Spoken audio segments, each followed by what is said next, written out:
This is a captivating point. In fact, many gurus in different places, they have their disciples keep japa diaries. Not that every day, because then it's some kind of boring routine, but at least they should have the idea that I should make entries as much as possible every month. And then they will show the diary to their guru. They meet with their guru. And he says, so what was your realizations?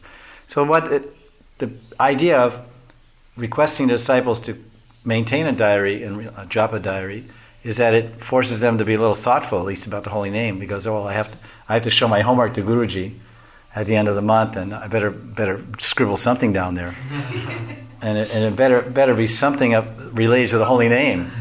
Guruji, I don't really like this chat or whatever, but it should be something realized. And as one gets more sincere about his sadhana, then things start to manifest. And even they can be basic things. This is a basic thing. Everyone knows. I mean, it's not something new to hear that Krishna means. Generally, say Krishna means attraction. Everyone knows that. Krishna is all attractive, and Ananda means bliss. We usually say that. Anand. In India, you say Anand. Anand means bliss. But when you take it like this, attraction and satisfaction, then it becomes some deeper ideas can come out. Because everyone is looking for satisfaction, and they're thinking that satisfaction I will attain happiness or fulfillment or satisfaction by catching some object, some person or some object of this world. If I collect one person or many persons or objects of this world, then I will get what I'm looking for, what I need in the core of my being. What I need is satisfaction, happiness. But we're saying, we say, take this word and you'll get everything. Yeah. Your search is ended. O pilgrim, your search is ended. Search no more. The way of the pilgrim. Your search is over. Hear this. Krishna. Krishna, Krishna, Krishna, Krishna, Krishna, Krishna. Hey. Right, this is it. Nothing more. Nothing more, nothing less. Nothing to lose and all to gain. Like sometimes they print these mantra cards. Chant Hare Krishna, be happy. Of course, in Delhi, I gave one lecture. I said, this is false advertising. ISKCON should be sued for false advertising. This is plagiarism. This is false advertising. This is cheating. You're saying chant Hare Krishna. First of all, you're promoting karma kanda, because you're trying to make this karma mishra bhakti. You do bhakti to get some karmic happiness, some satisfaction of yourself. You do this, you do, the thing is that you want happiness. Oh, you want happiness? Well, here, one guy, because the guy is selling Johnny Walker, a diplomat, he says, drink this, you'll find happiness. And then the guy that's selling, pizza said, eat this, you'll find happiness. And the guy that's selling Tiffany diamonds in New York, Tiffany's diamonds shop in Fifth Avenue, he'll say, oh, lady, buy this diamond necklace, you'll find happiness. And then the guy is looking for a new car. He says, oh, you buy this Ferrari, you buy this Porsche Carrera, or whatever this Targa, Porsche Targa, and you'll find happiness.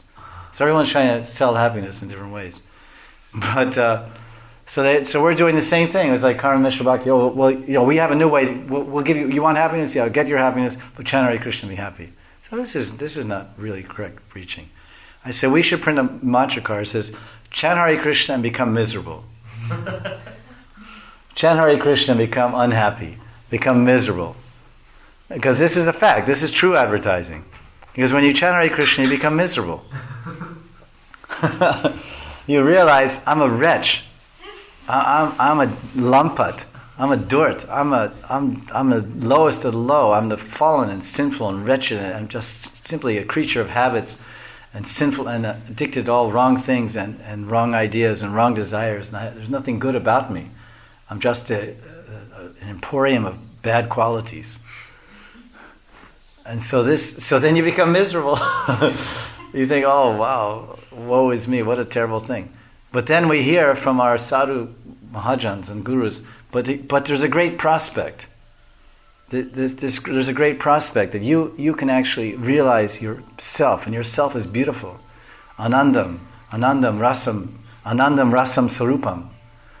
Yourself, your sarup is beautiful. It's sundaram, anandam. It's full of bliss and full of beauty. And you can realize that by the same miserable mantra.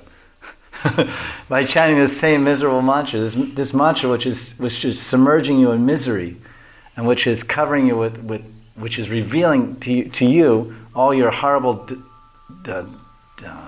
dastardly qualities, will actually deliver you the greatest and highest potential. You will realize this. Anandam Sundaram Rasa Sarupam. Anandam Sundaram Rasam Sarupam. That's a lot of words. That means you have a divine celestial body, a spiritual body, beautiful spiritual body, which is full of prem and bhav. And it's sundaram, it's beautiful. And it never fades, never gets old, it never gets wrinkled, it never gets crinkled. Wrinkled or crinkled. Right? It's like this. So this mantra will reveal this also. This is on the higher end. So chant Hare Krishna, be miserable. I said if I was going to print a mantra card, I would say, for more details, contact Mahanidhi Swami, 98975. Oh yeah, I want to find out about this mantra that'll make me miserable. Because this card is the only thing I've ever gotten that's honest. Because I had got the newspaper, and all in the newspaper is all dishonesty. It's all cheating and lying. They're all saying, buy this Porsche and be happy. Buy this whiskey and be happy. Be happy. Buy this clothes and be happy. Buy this necklace and be happy. Go on this vacation, be happy. This and that, be happy. They're all lying. They're all cheating. But this card, I got this card. He was a very happy person I met on the street. He seemed so blissful. He said, here's my card. There's a mantra here, the Hare Krishna mantra. See, you take this card, and if you have any questions, you call me. So he was such a nice person. He was so happy. He seemed so peaceful. Then I read the card. I looked a little closer. It had this mantra, Hare Krishna, Krishna. And then it said on the bottom, chant this mantra and be miserable. I said, what is this? I said, this is something extraordinary. This is captivating my intelligence and chanting my heart. So immediately I went home, I called him out, I said, what is this card you gave me? I said, well, try it and see what happens. Try it for 1 month and see what happens. He said, yes, I chanted for 1 month, and I became miserable. It works, you're right. It really, really works. I said, yes, now keep chanting. And then after a few years, you'll become like me. You also become blissful. But you have to swim through the misery to get to the bliss. On the other side of the ocean of suffering, there is the shore of bliss, of happiness. So you just have to keep paddling, keep stroking, keep swimming, and you'll get to the other side, the spiritual side, beyond the Vaitarani river, beyond the Karna Samudra. And so this mantra will take you there, safe and sure, effortlessly. So this is, each of us, you can write down, Krishna means attraction and satisfaction. And then you can write, what does that attraction mean to you? And what does that satisfaction mean to you? How has Krishna attracted you? How has Krishna satisfied you? And then you turn it around from the other side. Well, how am I now you turn it around the other side, because everything is usually subjective reality. That I am the subject and I'm observing everything. And everything is traced to me. But now turn it around and now become the object. And Krishna is the subject. And now he's observing you. So now look at it from Krishna's side. So how am I becoming attractive to Krishna? And how am I giving satisfaction to Krishna? And then we fall short. We know that Krishna is all attractive, and we can say, his world is attractive, sunset is attractive, sunrise is attractive, Himalayas covered with snow are attractive, a beautiful rushing stream is attractive, a beautiful bird is attractive, a cockatoo is attractive, or so many attractive objects and persons in this world, which are created by God. And satisfaction. And all the things that God creates are satisfying. He creates food and fruits and vegetables and cheese and milk and ice cream. All these things are God's creation, and they're satisfying. And everything the man creates is a big mess. Air pollution, water pollution, mind pollution, body pollution.